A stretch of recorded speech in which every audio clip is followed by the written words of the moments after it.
I'm not sure if you guys have noticed yet, but I think there's a plethora of mid-range options in both the middle and also the edge here. And if you watched that previous video, then great, you would have seen those guys. If you haven't, then jump in and check that out. I really appreciate that. I think it's going to help you plenty in making your side. So really, to go along with all the amazing Top Gun options in that mid and that edge section there. So this video is going to add to that, that's for sure. Understand early that you will have to leave out some really, really good options in both positions, whether it's for top points or the value guys or potentially even the cheapies. You may have to leave out of your squad as well. Picking the correct value guys is the hardest part of this position, as sort of spots in the team and minutes played are all the huge factors that will make or break a selection, because most of the edge guys you want in your side, if you think they're going to have some value, it's usually having that sort of 60 plus minutes. And a few of these guys might be in line for 50 minutes. We just don't know at this stage. So usually, you see one edge in each team play that 70 to 80 minute role. Will your option be that guy that plays at 70, 80 minutes, or will he be down in that 50 or so there? It usually depends on the experience and obviously their legs and if they can take it. But we'll find out, obviously, hopefully through the preseason. And something to look at from last year is Jacob Preston, and he did come in and play some big minutes in the trials. He played big minutes in Cup, and all the games that he played coming through the grades there, and was able to show us that he had potential to play those big minutes if he got the opportunity. So looking for guys like the Jackson forwards who have that motor in them is exactly the person that you want in your side as a edge mid-price guy. Let's kick it off with Lucy Leilua. I've got 9 guys on this list that I think are going to be somewhat relevant, or someone we need to look at heading into the trials and from there. So Lucy's at 608k. The average is 44.2. Really, for him, it's the same over the last few years. I think he's going to potentially lose some minutes to Lukey in some games. Some games he will play the 80. But overall, over the last couple of years, he has been around this average. And it was only when he was playing at the Tigers that he was a 50-plus guy. So I think we can leave him there in this one. Jackson Ford, only in the edge this year. A lot more expensive than when we've had him last year. But the average is 44. He scored 47 in his 77 minutes to those games where he didn't have any concussions and the like. So a tiny bit of value there, but who loses minutes on the edge? Is it going to be him? Is it going to be Kurt Capewell? There's a few things to look at in that scenario there with the Warriors. Trent Liero helped us out last year, which was good. 601k, 43.7 is his average. So for me, it's with Liero. If he does get the spot, it's more of the same. And I said, unless Blore comes over, then it's a no-go anyway, which has just happened. So just be aware, guys, I'm making this one on Friday afternoon, hoping to pop it out on Sunday, which is going to be cool. And hopefully there isn't any changes to these guys. And if there is, just note that I have popped this out. I've made this on Friday there. Thankfully, I was able to, before I made this video, was able to change a few things that I've written down already. Sort of, anywhere in the last week, I'd made this document. And Blore has been moved from the Tigers there to the Storm. I was going to say Justin Molo. Justin Olam ends up going to the Tigers there. So they've made the switch, and I think that's going to be great news for Blore and also for Munster as well. If you're someone that's interested in Cam there, that's going to be helpful. So Liero, I think his stocks are way down in the bin now, and a good chance he plays more middle if he does get in this side. Burns, 600k, just edge as well, 44.5 the average. He moves to the Sharks, and I think he's at his peak price anyway. Played a lot of big minute games last year, and I don't see that increasing at the moment, obviously, given he was pretty close to 80 minutes in his games, and he's likely to not start. There's Talakai, there's Teague Wilton, and there's also Burns, so an option at some point, potentially, if he gets a bench spot and loses cash. Liam Martin. He's a pretty interesting case there because he averages 48 in 72 minutes. So there's some games where he played some low minute games in amongst injuries, which has dropped that average down to 43. But he hasn't been a 50 plus guy ever. And really anything under 50 here is probably not worth it for a guy that's going to be playing Origin. You can't keep for a long period of time and as a buy in round 6 as well. So we'll leave Liam Martin out, but definitely a little bit of value in and around those injury affected games. Zach Hosking, another one of those men. I actually have to change that now while we're here. That's the only thing I didn't change is what they're where they're playing there. So he's off to the Raiders now at 584k, 42.5 average. We saw what he was able to do at times last year. when he was getting close to that 80 minutes. There are also games where he get 50 to 60. There's also games where he didn't have to tackle too much, given they were ahead and scoring tries. And a lot of times they went through the left-hand side. So the odd game you get a line break or something like that. But for Hosking, I suppose moving to the Raiders, very much likely to be a tackle bot, which could be cool. But he does have Elliott Whitehead, I'd imagine, is the guy that he's fighting for in that spot. So if he was to get the start anyway, does he get the full 80? I just don't think so. I think Whitehead has to come on and play a few edge minutes, a few middle minutes as well. So I'm expecting some dollar losses for Hosking. And if he was to start, he could hit somewhere around that 40 average. But again, that wouldn't be worth it. But if he loses some cash, he'll become an option at some point for sure. Okay, well, at 580k, he's always a 40s guy. Let's leave it there. Egan Butcher at 580. I just think he's going to be a bench guy. There's going to be, Wong in there. There's Nat Butcher. There's Angus Crichton. There's a lot of guys for that edge position. If he's on the bench, it's not enough minutes. That's for sure. With Egan Lemuelu, just learn a little bit more from NRL Physio based on his injury that he had in the internationals in the off-season. So he injured his PCL and MCL, which he's been rehabbing, and he's just been spotted at training, getting back into his work, and he is hoping to be back for the trials in playing proper footy, not just back training. He should be back and ready to go for that point. But that does mean he's in the rehab group for a while now. And for someone that does have a little bit of value here, because he averaged 47.6 in second row non-concussion affected games, which is cool. And second year into it, potentially can have some improvement. Did score a fair few tries last year, and the team's going to be a little bit better. So maybe a little bit in there as well as closer to a 50 guy. So potentially anywhere between sort of 4 to 7 or 8 points of value, which could be cool. But does he get the 80 minutes and does he take a leap? That's the big question mark there. So I think you just let him go through the keeper to begin things. And we'll get into his stats there. It does say, guys, when you search up Lem, it's got two of them. It's got his real price with no stats in there, and it's got his fake price at 497 with a break even of 34, which is incorrect. He's at the 575. Yeah, 575 there with the average of 42, and that's what he's priced at there. So you are looking at him, and if you were to, as I said, drop that down into games where he played over the 50 minutes there, even though, you keep that 64 in there, which is cool. Average 46 in that 75 minutes there. And, that's between games in prop where he played edge. So he had a low one there at 24, 34 in the interchange. So that wasn't the edge position. So for him, could be anywhere around this price, this sort of scoring, I should say, at 46, 47, 48. And that'll be a little bit of value, but probably not worth it going forward into your side anyway, especially coming off an injury. Whitehead's in there. He is who he is. May have lost his spot to Hosking. We don't know at this point. Jordan Ricky at 565, 41's the average. Only had one over 50 average stretch of 4 games last year. So I just don't think he has the upside. And that's been him for a couple of years now, about that 40 mark. And not super important, that's for sure. Sean Lane, a very interesting man coming back into this Eels side, that's for sure. At 558k, he is priced just under that 41 average there. And he had a 35.7 average last year. So he's been priced up 5 points, which is pretty frustrating. A few good things in his favor and a few negatives as well. So let's get into that. A 48 average in 2021 games over 50 minutes, which is really nice, which means he has sort of close to that 7 points of value there, which will be good. In 2022, he had a 52 average, and he played out of this world, and even better when it came to the finals.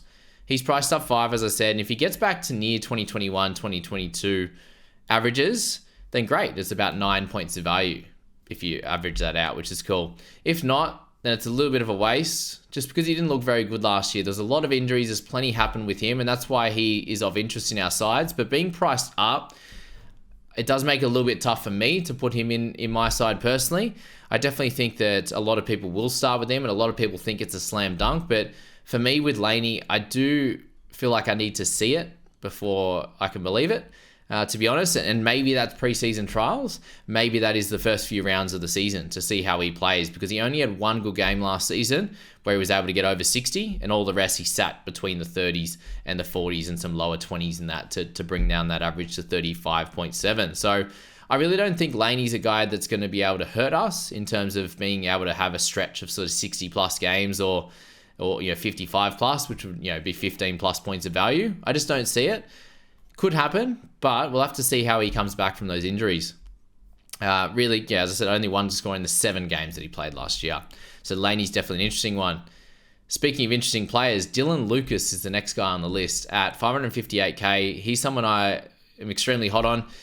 Terrell May and Dylan Lucas were the 2 guys from the back end of last season and into the finals that played really well, scored great, and were 2 guys I said I'm going to start with this year. They both have their issues in terms of making sure they actually have a spot in the side. So really, for those 2, and just to reiterate that on Terrell there, if they were able to get their role, they're slam dunks. The big question mark is if they actually get their role. So with Lucas, he's got Kai Pearce-Paul coming over from the Super League. That could be a bit of an issue to him and his minutes. And we just need to find out what's going to happen with Kai and if he's going to be fit for round 1, close to it, if he's going to be a bench guy and take some minutes off Lucas. Because if Lucas isn't near that 70-plus minute range, then we can't touch him. And that's it'd be fine, to be honest with you. At 558k, it's high enough that he can hurt you if he doesn't get the minutes, in terms of, averaging around that sort of 35 to 40, averaging around that 40 mark where he's priced at 40 and a half. And it could be a 41, 42 guy, and that just doesn't help you with that price, where you could have got some value from someone down below, spend a little bit less, then upgrade elsewhere and get a Payne Haas, get one of these guys in your side. So I'm super hot on him if it's guaranteed that he's going to get close to that 80 minutes, because he did average 55 in the 7 starts with that 1 finals game last year with 2 tries. So he's priced at that 40 and a half, 41. If it looks like he's going to get that 80 minutes, then he has to be an option in your side, just straight up. 42 tackles, 3 misses a game, plus 94 meters is a base of 45 in a team going well. So that's 5 points of value in its own right. So have a look at Lucas for sure. Definitely someone I will be interested in. But if we find anything else on it, then we just scratch him straight off the list, I think, is the simplest thing. Just to that price. If he's in the 400s, you can play around with lower minutes, but too high of a price for that otherwise. Dan Russell, at this stage, is likely to be on the bench. There's a guy a little bit lower down in Ryan Couchman that's come into figures as well. And we've got Tom Eisenhuther I'll speak about as well. So there's a few guys going for that left edge position now that a few of their boys have left. So Dan Russell, one of those guys, I just don't see him playing the big enough minutes. He did a job last year, and let's leave it at that. Ewan Aiken, edge and center, I just think there's a high chance he's on the bench, or he actually misses the team. So he's always a solid player, but someone to leave out. Jeremiah Nanae, 549, average of 40. So for me, he's just too volatile. He has some good games, he has some low games, unlikely to play 80 minutes, I should say. So I think he's worth an avoid at this point of the season in round 1. Chris Lewis, a 39 average for him in 536k. So he's very, very, very unlikely to start now. They've got a couple of guys in Katoa and Blore. I'm super excited for the Storm now with that addition. That's huge for him. He's not going to start. Avoid him, Chris Lewis. All right, we've got Morgan Smithies and Kai Pearce-Paul now. For Smithies, they're both at 520k. He averaged 35 tackles a game in the Super League, and meters gained were very, very low at that. So he's very much a defensive ball-playing 13. And for me, at 520k, he's priced way too high to start. He's not a John Bateman style. Elliot Whitehead was a lot cheaper when he came in, so we were able to get him at that slightly cheaper price and get 80 minutes out of him on an edge. Nothing like a Sam Burgess and the like here. There's some raps on him, the youngster, but I just think he's not someone that's going to hurt you at 520. If he comes in and absolutely brains it with Horsburgh being out that couple of weeks, it's 2 to 3 weeks. Some people are saying he's back in round 4, some in round 3. So however that plays out, but he could be a guy that gets some good minutes at the start. But now with Whitehead being potentially shafted, they've got Zach Hosking that's likely going to start as well. I think Smithy's stocks just got lowered a little bit more, even for round 1, but definitely when Corey Horsburgh comes back. So that's where we're at with Smithies at the moment. I think it's just a wait and see. Have a look at him in trials. Listen to Ricky Stewart. Not that we can trust anything that he says, but that's that. Kai Pearce-Paul at 520k as well. For me, he's too expensive coming off a bad big toe injury that he's been dealing with for the whole last season. So that's obviously could hamper his play a little bit, but seemed to get through it. Good attacking talent. But in saying that, 7 tries in 61 games for an edge. Yeah, it's a bit low for some of the edges, especially in the NRL. A lot of the edges, really. So just now having that surgery, and he'll be fighting for that edge spot. Let's wait for further news on him. I just don't think you can start with him at 520 either. Okay, the interesting man, Shawnee Blore at 518k. The average is 37.7. So a little bit lower in price than guys like Dylan Lucas. And the good thing with Blore, he has a really, really good attacking upside. And he's moving to the Storm now, which I'll change that as well while we're here, which I think is very, very helpful for him. We know that if he's able to get that spot, and we hear news of Trent Loiero moving into the middle full time, then I think this is great news, because anything close to that 70 minutes, Blore is going to be a very, very good pick, I think. At 37.7, the 518k, we saw what Eli Katoa was able to do last year. It's almost, you could almost say that Blore has a little bit more talent than Eli, potentially, or they're very, very similar. And I think Eli Katoa can average close to 50 this year. And what's to say that Blore couldn't average 45 in this team at a minimum? And that would be a little bit over 7 points of value, with the upside of 55, 60, 65 games with the odd trike running off Cam Munster. He officially got transferred, as we said. Many times you look at Loiero, he'd get really close to scoring tries, which I obviously owning him, followed him very, very closely, running off Munster. And I think they were close enough that in those scenarios, Blore would score those tries for the most part. So there's a little bit of upside on him. Loiero was averaged 43.5. He was able to, he actually missed 3 tackles a game. Blore misses 1.6 per game in those big minutes. So I think if he starts and plays the big minutes, he has the value. He averaged 46 in 77 minutes across the starts that he's had in those 9 starts, only getting 86 meters per game. So that's pretty low. And obviously try scoring is fairly low in that as well. Loiero averaged 104 meters, just for comparison. So if it was just to get those extra few meters there, the extra 20, given the extra couple of points in run meters, potentially the tackle breaks, the offloads, the try scoring off Munster, and then in a better team, potentially where he'll get some try assists and the like as well, Blore is of interest in my side. And we'll see my rankings down the bottom of the best options I've got for points and also value there. However, Naira, press up. The CHN is okay. I really hope he is. There's some talk that he may not ever play again. I just hope he's okay. So we'll leave it at that. Viliami Kikau with the Dogs at 513k, had an average of 37.3. Played a lower amount of games, and for him, he's one of those players that definitely has some upside if he can get back to those Penrith numbers, but I feel like it's unlikely in this team. So maybe a few points extra without carrying those injuries and with the Dogs being a little bit better. But he's not one of those guys that will play the big minutes, which is usually what we want in an edge. It's very hard to average sort of 45 plus when you're playing that 55 to 65 minutes on a weekly basis.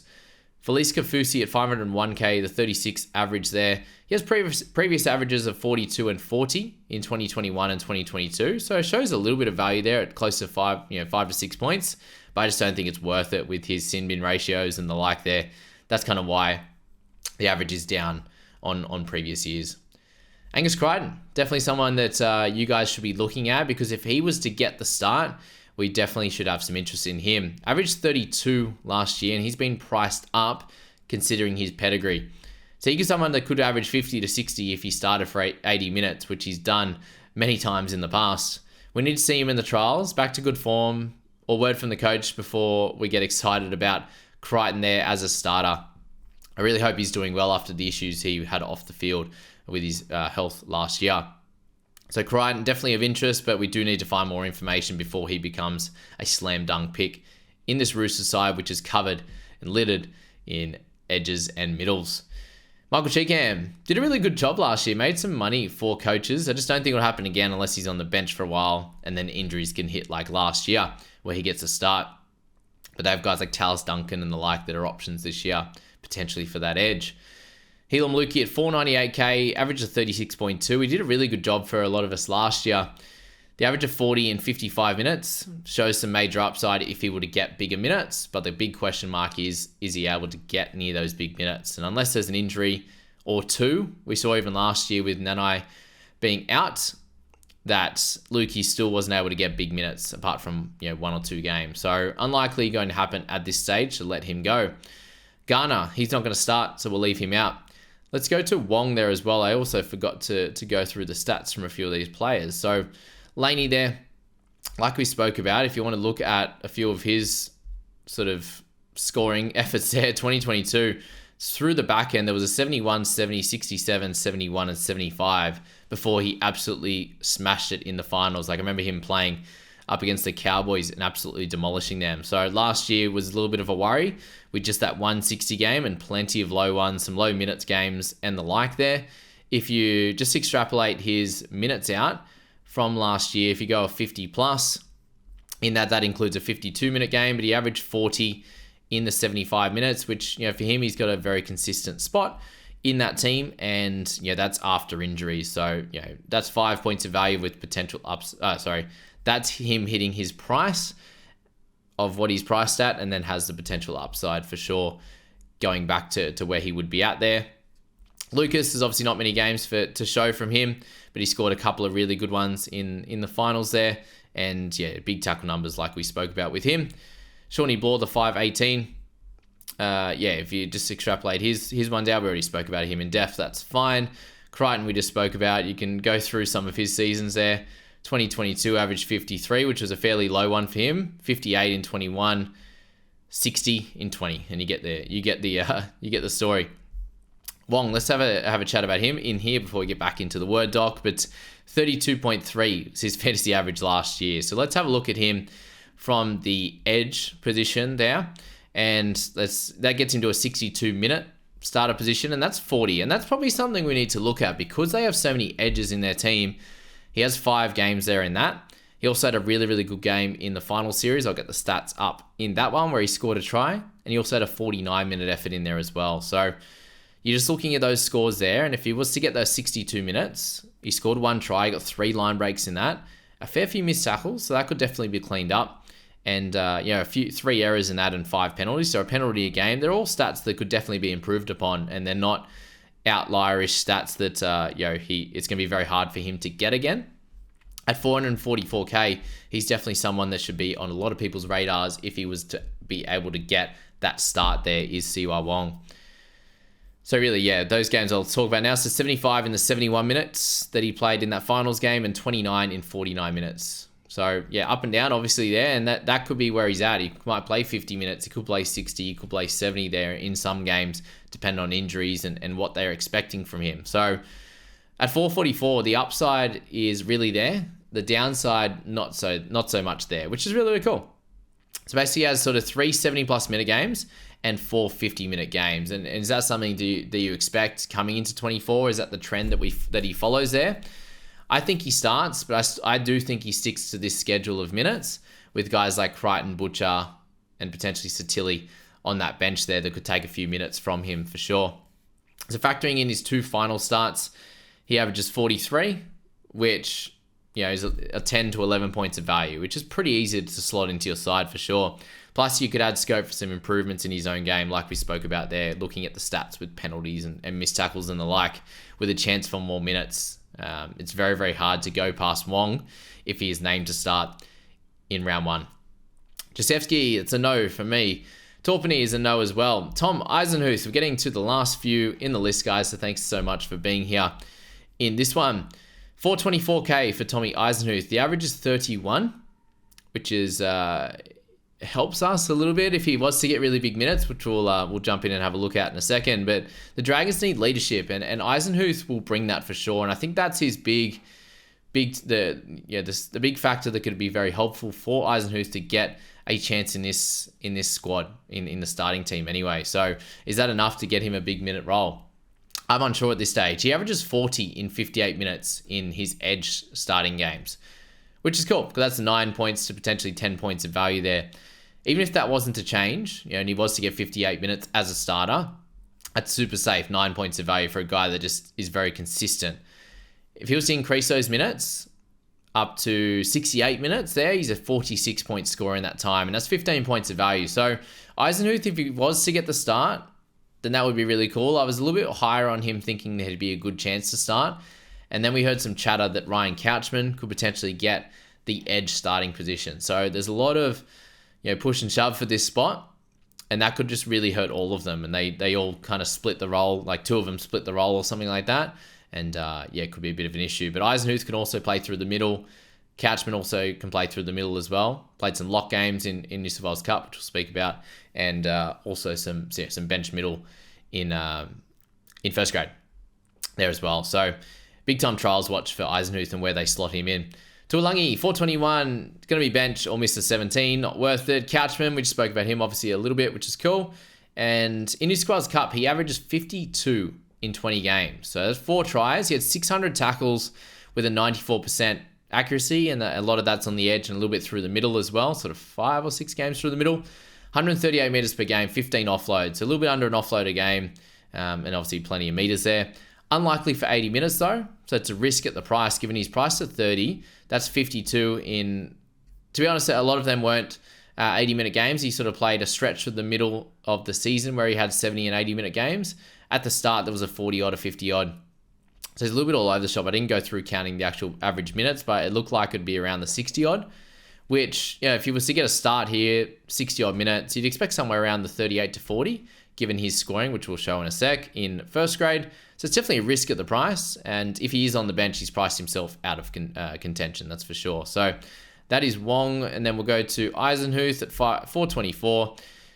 We spoke about, I should say there. Couchman is the next guy. I'm getting good at this fantasy stats, aren't I? Not. So for him, he's only played the 5 games there in first grade, and the minutes were a little bit all over the shop with a 51 and then some 30 odds ranging from 31 to 39. A low of 21 points, some high 20s in there, and the 47 in that 51 minutes where he made 35 tackles for no misses. So you could tell here the missed tackle rate becomes a little bit higher when it gets into first grade, and a little bit mixture between the edge and the middle is those games that you see here. But a 39 minutes there for 30 average. If you got that out to a 60 there with that PPM, he'd be sitting in the mid to high 40s, which is really, really cool. So something to note there, that Ryan Couchman could be getting that spot. Again, let's just look and wait, find out more information as we get to the trials. Cleese Haas, interesting guy. Bo Famore is back, which is going to be frustrating for Cleese. But anytime he got big minutes on an edge, he did average 45.6, which is pretty cool. If we had any indication of this going forward, then it's happy days. But there's clearly for Feeder and for Moore there to start ahead of him. So he needs an injury, and let's hope that there is no injury. But that's what he'd need to get a chance at good scoring and good money making. White from the Roosters there, 411k, average 29.9. I just think there's too many mouths to feed at the Roosters. Seems like a good player, but that he's priced himself out as well. And then Josh Schuster to finish things off. What an interesting man Joshy boy is. Can we trust him to even play big edge minutes if he did get the start? There were games where he was sitting at 18th man last year near the end and was losing his spot. So can we expect that he gets the big minutes? I'm not sure. His scores at 6 last season don't give us a lot of confidence of a bounce back. There's some games starting at 6. There's some games off the bench in there as well. You have to mention his edge average, obviously a 47 in 2021, but a lot has happened since then. Well, he signed another big contract, hasn't he? One of the riskiest picks in the game. I just don't see him hurting us that much. He came out of the blocks and absolutely smashed it and couldn't play any better, in my opinion, for him. So that's 17 points of value if that was the case. I just don't see that. Could he be a 40-point guy? Sure. Can I trust it? No. Is he dual position? Yes, that's helpful. I just think it's a big, big trials watch there for Joshy Schuster. So let's just look at last year and one game, I should say, off the interchange last year for 6. So you take that out, and he's obviously a tick over 30 of an average, but one game at 51, and that included 3 try assists and a try. So you can see what he can provide there. 42 and a 46 in another one. Both got try assists in there with the odd kick meters and some run meters as well. But for a guy at 6 that you'd expect to be a running half, average 43 meters. So we know his laziness. He averaged 16 tackles for 2.3 misses. Wasn't terrible, but there's also a lot of times where they just went through a gap on the line and he would just miss them, like literally not even touch them and not register a missed tackle. So we know on the edge it's very, very tough to make a lot of those tackles, and he was fairly good back when he had that opportunity to play in 2021 there. missed tackles weren't too bad at 1.7, but since then a lot has changed. I just don't see him getting back to that. But again, a big trials watch, and we'll wait and see on that one. Okay, my best options for points first, and then also value. So Dylan Lucas, likely out of all these group to get the biggest points if he was to start and have the position. So that's why he's there. He has keeper level scores, has the position risk. He has 8 to 13 points upside, in my opinion. Wong, cheap, very, very cheap. One of the cheapest on this list with big upside if the stars align. Anywhere between 8 to 15 points of upside if he starts. Tom Eisenhuth, again, if he starts, he's going to be very consistent for you. Definitely a position risk, anywhere between 9 and 15 points of upside with a 60-minute roll or more. Sean Lane, number 4 on the list. Spot, how's the spot for him? The minutes are locked in, 5 to 12 points upside with Lane. I don't see the massive craziness upside, but yeah, I've got him all out till 52, like he scored in 2022, which is unlikely, in my opinion. Blore, I have him under Lane just because the minutes aren't locked in, whereas they are for Lane. We know he's going to get close to that 80 minutes there for sure. So Blore has the upside, potentially has the position, and some minutes risk for him, but 8 to 13 points of upside for sure. Anywhere closer to that 50 mark, and somewhere about that 45 to 50. Josh Schuster, I've got him in at 6 because he has the upside, has previous success, good chance he gets the edge spot, but it's pot luck in my opinion for Schuster. Crichton there. Could he bounce back? If he was to get the start, he'd definitely be way up this list, but at the moment, I don't think he will. Minutes, I'm not sure of as well. So 0 to 20 points of upside. If he's a bench guy, 0, anywhere up to 20 points, I think, if he starts. Ryan Couchman, the potential, but he's unseen in NRL on an edge, really, unless it's off the bench. Anywhere between 0 and 15 points of upside. And then Lemuelu, the spot's safe. Coming back from injury, though, potential for some growth, about 5 points of upside for Lem, but unlikely for anyone to start with him at that. So that's my edge position for the mid-tier value there. Let me know your thoughts and who you'll be looking to select in your side coming into that one. We will have the cheapies for the edge for the mid guys if you're looking at that. And I hope you enjoyed that one, and we'll see you in the next one.